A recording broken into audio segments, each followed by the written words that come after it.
Assalamualaikum warahmatullahi wabarakatuh. Sebelumnya perkenalkan dulu, nama saya Ahmad Izul Hisnul Milal dari Manajemen Angkatan 5. Di sini saya mengangkat tema atau topik tentang transformasi gaya kepemimpinan era COVID-19 pada saat WFH atau work from home terhadap produktivitas dan evaluasi kinerja karyawan.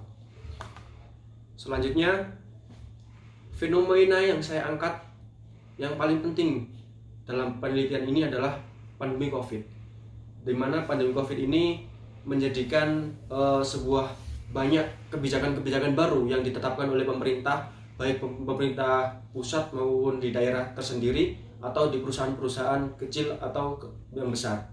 Nah, dari pandemi COVID seperti ini, pemerintah memberikan kebijakan kepada para perusahaan untuk lebih berhati-hati atau mentaati protokol kesehatan dengan adanya WFH atau bekerja dari rumah. Dari situ kan nanti pemerintah dapat menangkal lebih luasnya tersebarnya COVID-19. Nah, dari situ perlu adanya gaya kepemimpinan baru di perusahaan tersebut karena keadaan perusahaan tidak seperti yang biasanya, di mana para karyawannya harus bekerja dari rumah.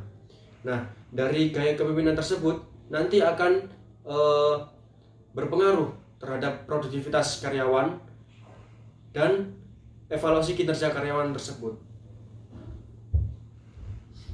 Selanjutnya, dasar teori yang saya gunakan adalah di sini ada variabel X, yaitu gaya kepemimpinan, di mana menurut Toha, gaya kepemimpinan merupakan suatu pola perilaku seseorang pemimpin yang mempunyai khas pada saat memperlakukan anak buahnya atau yang dipilih oleh pemimpin untuk diceritakan cara pemimpin bertindak dalam mempengaruhi anggota kelompok membentuk gaya kepemimpinannya di perusahaan tersebut.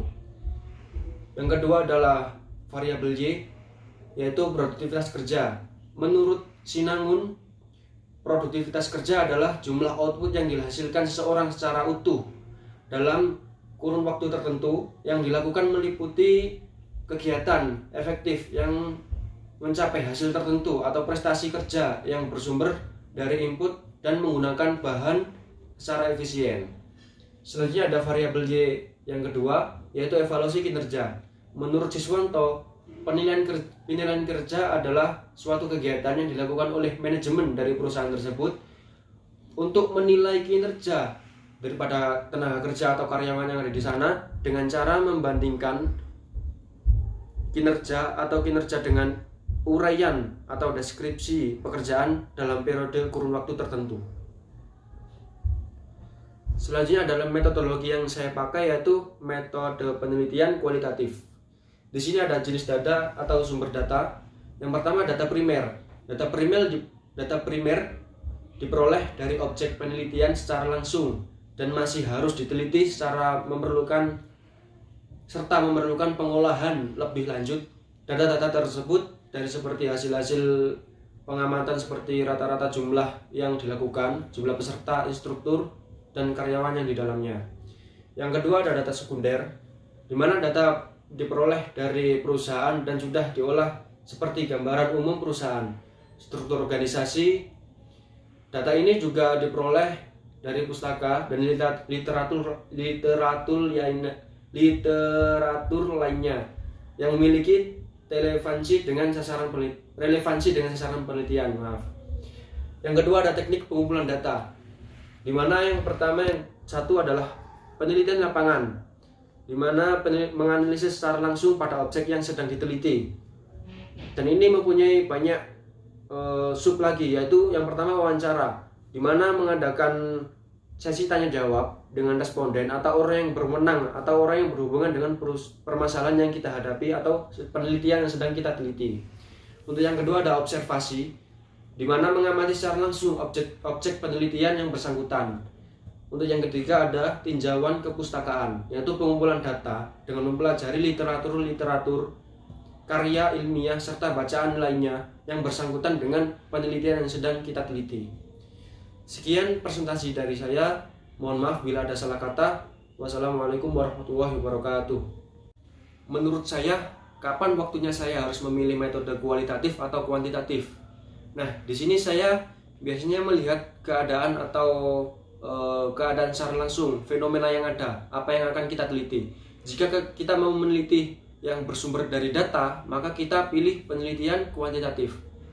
Sebaliknya, kalau kita memilih permasalahan yang mau kita kumpulkan datanya, maka kita memilih kualitatif.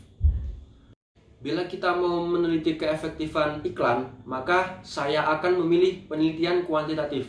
Karena di mana iklan tersebut pasti memiliki database atau kumpulan data di perusahaan yang mempunyai iklan tersebut. Dan dari situ kita bisa mengumpulkan data-data, yang dimana dari data tersebut kita bisa menyimpulkan apakah iklan tersebut sudah efektif atau belum. Jika belum, maka harus ditingkatkan lagi iklannya untuk agar lebih bagus. Seperti itu.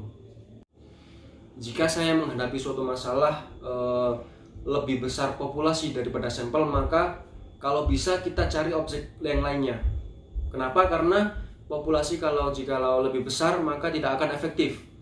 Sebenarnya bisa, tapi itu sangat krusial sekali.